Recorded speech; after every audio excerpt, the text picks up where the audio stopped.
Sang Sabda sudah menjadi manusia dan tinggal di antara kita.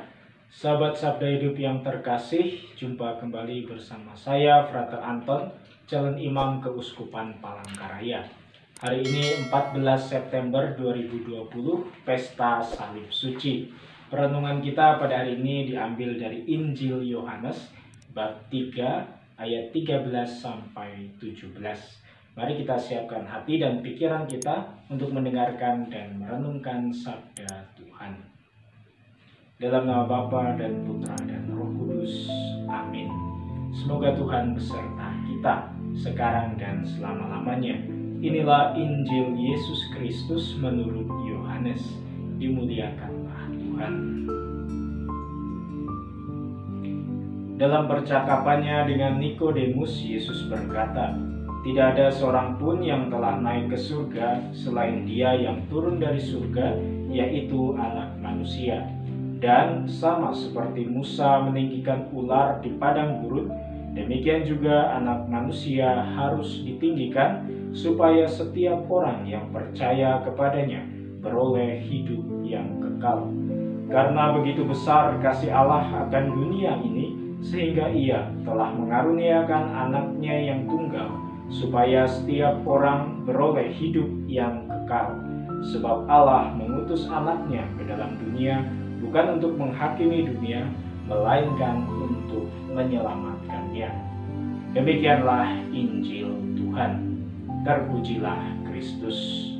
Para sahabat Sabda Hidup yang terkasih, hari ini kalender liturgi menempatkan tanggal 14 September sebagai Pesta Salib Suci.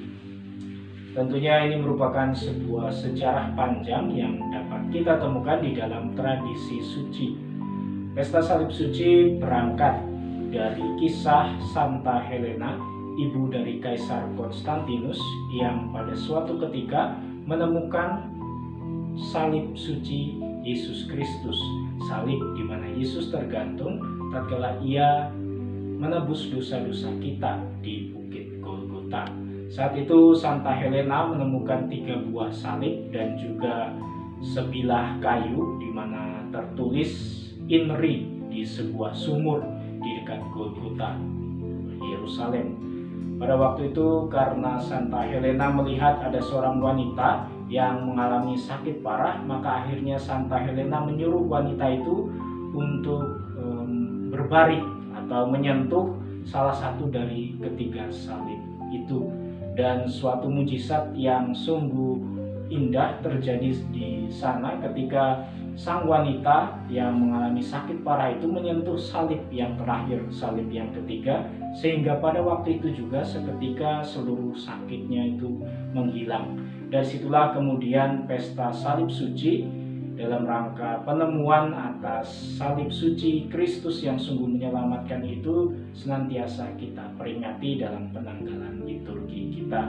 Maka bacaan Injil kita yang kita renungkan pada hari ini pun berbicara tentang bagaimana kekuatan mujizat Yesus menyelamatkan kita melalui wafatnya di salib.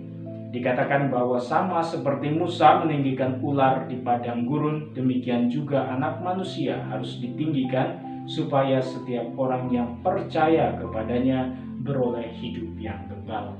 Bacaan pertama di dalam bacaan-bacaan suci dalam liturgi hari ini juga berkaitan dengan hal itu. Dalam bacaan pertama yang diambil dari kitab Bilangan bab 21 ayat 4-9 juga dikisahkan bagaimana Tuhan menyuruh Musa untuk membuatkan ular tembaga dan menaruhnya pada sebuah tiang.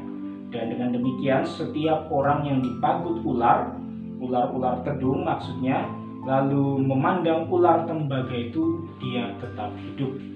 Hal yang menarik juga dalam refleksi saya secara pribadi, dalam kitab Kejadian kita ingat bahwa ketika Adam dan Hawa melanggar perintah dari Tuhan untuk tidak bersentuhan dengan pohon kehidupan, kita ingat bahwa Tuhan Allah mengatakan supaya jika sekali lagi mereka mengambil buah dari pohon itu, maka mereka akan hidup untuk selama-lamanya.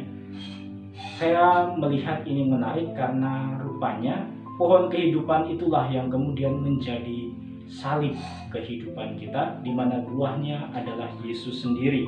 Maka ketika kita percaya dan mengimani Kristus, kita pun akan beroleh hidup yang kekal.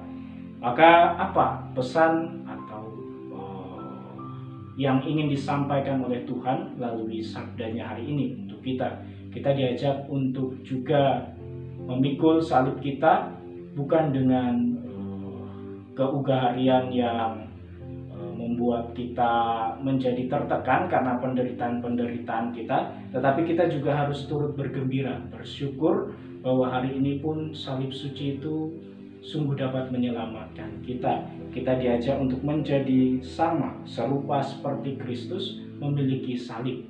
Karena seperti apa yang dikatakan oleh Santa Rosa de Lima, bahwa salib adalah salah satu anak tangga untuk bisa sampai menuju surga. Maka dengan memikul salib kita masing-masing, yang adalah pengalaman-pengalaman hidup kita, kita pun diajak untuk sedikit demi sedikit bersiarah menuju Allah sendiri. Amin. Semoga Tuhan memberkati kita, mengampuni dosa kita, dan menghantar kita ke hidup yang kekal. Amin. Dalam nama Bapa dan Putra dan Roh Kudus.